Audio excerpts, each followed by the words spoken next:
My name is Oyetade Samuel Olufemi. I'm a venerable, an archdeacon in the Church of Nigeria, Anglican Communion. This is Remo, Anglican Diocese, and I'm the vicar of St. Peter's Anglican Church, Isara, Remo. You're referring to your question about the chieftaincy organization, the arrangements in the church. The synod has agreed and has reduced the number of chieftaincy titles in the church to 5. We approved the Baba Ijo, Iya Ijo, Iya Egbeaya Bishop, Baba Iwe, Iya Iwe. I hope I've mentioned all of them. Baba Ijo, Iya Ijo, Iya Iwe, Baba Iwe, Iya Iwe, Iya Egbeaya Bishop. These are the 5 chieftaincy titles that are approved in the church.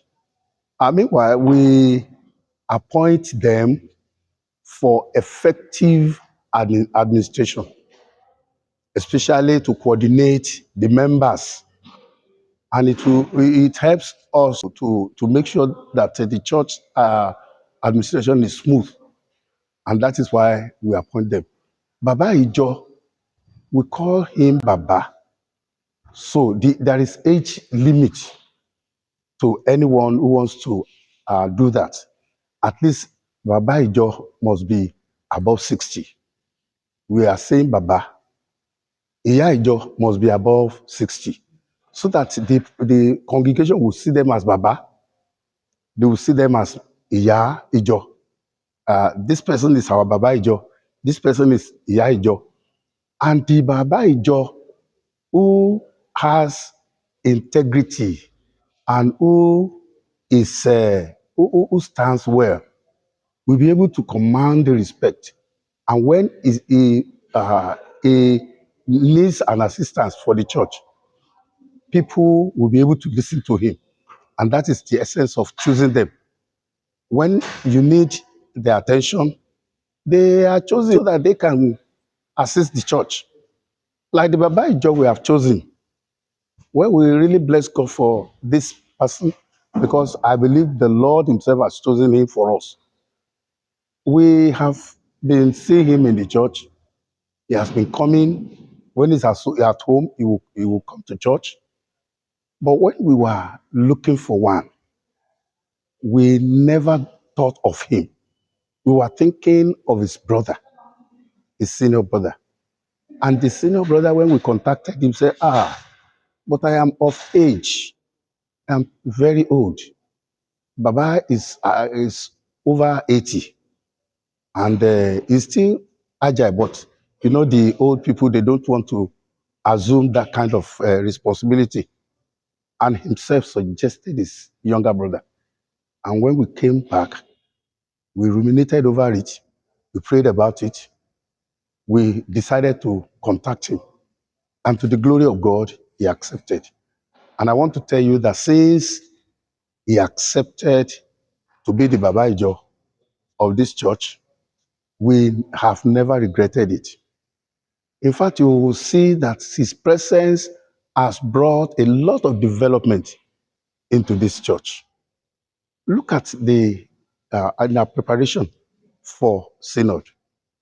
Him single-handedly, he gave us about 5 million to make preparation, to do the padding of the chairs, of our chairs, and so many things he has done, which I may not be able to mention here. And towards the preparation for this chieftaincy title, you can't believe that he has contacted all his friends, both at home and abroad.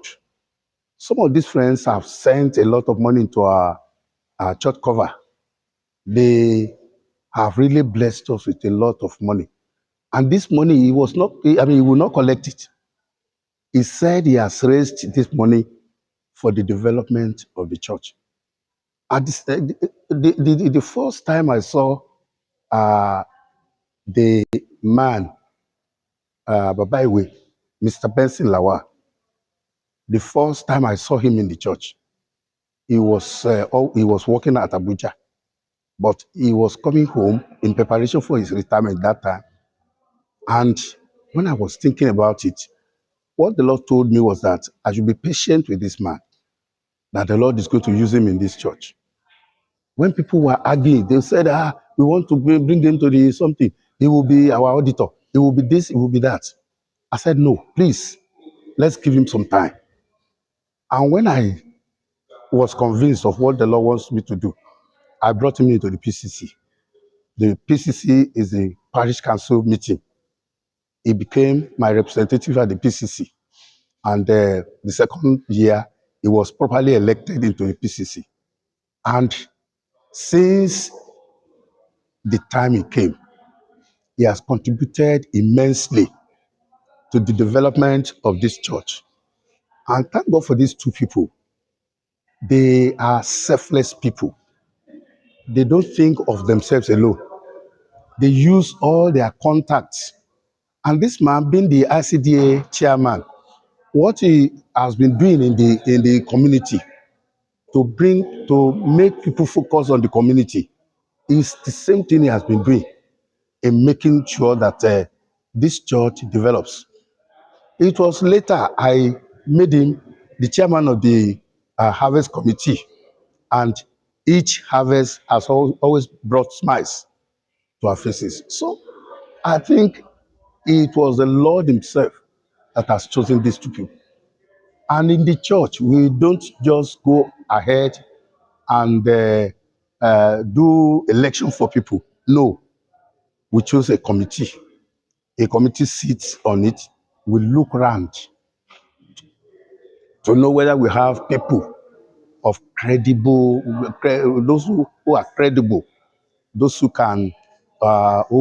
have what it takes to hold positions in the church, those who have integrity, those who have good names, those who are able to command respect among the people. Because if you choose somebody who doesn't have that integrity, he will not be respected in the church. And that is why we take our time. And when you see them, you must bring the name to the PCC. The PCC will approve of it before it is announced to the church. And when the church applauded it, then you know you have got the right person. Because you may bring them to the church and they said, no, we don't want him. And that is nothing you can do. It's either is you go back and look for other people. But for these two people, I mean, the church really sanctioned their position in the church.